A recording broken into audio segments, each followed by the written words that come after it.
হযরত মুহাম্মদ সাল্লাল্লাহু আলাইহি সাল্লামের রওজা শরীফ জিয়ারত করতে কোনো পারমিশন লাগে না, কিন্তু রিয়াদুল জান্নাতে ঢুকতে গেলে পারমিশন লাগে। কোন সফটওয়্যারে পারমিশনটা নেবেন নিচে লেখা আছে। ওই যে দেখেন, তারা অনেকে দাঁড়ায় রয়েছে, তারা কিন্তু পারমিশন সবাই পাইছে। ভিতরে কিছু মানুষ গেছে, তারা নামাজ পড়া বের হবে, তারপর তাদেরকে যাইতে দিবে। তো আমি তো আলহামদুলিল্লাহ থাকি মদিনার পাশেই, মাঝে মধ্যে আমি আসি, খুব ভালো লাগে, খুব ভালো জায়গা। যারা জিয়ারত করতে আসবেন অবশ্যই এটা মনে রাখবেন, রিয়াদুল জান্নাতে ঢুকতে গেলে মোবাইলের মাধ্যমে পারমিশন লাগে। আর হযরত মুহাম্মদ সাল্লাল্লাহু আলাইহি সাল্লামের কবর জিয়ারত করতে কোনো পারমিশন লাগে না। মদিনা মনোয়ারার ভিতরে ঢুকতে গেলে কোনো পারমিশন লাগে না।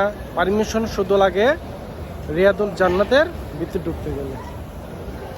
জান্নাতুল বাকি খুব কাছে, জান্নাতুল বাকি যেটা, জান্নাতুল বাকি খুব কাছে মদিনার চাইতে।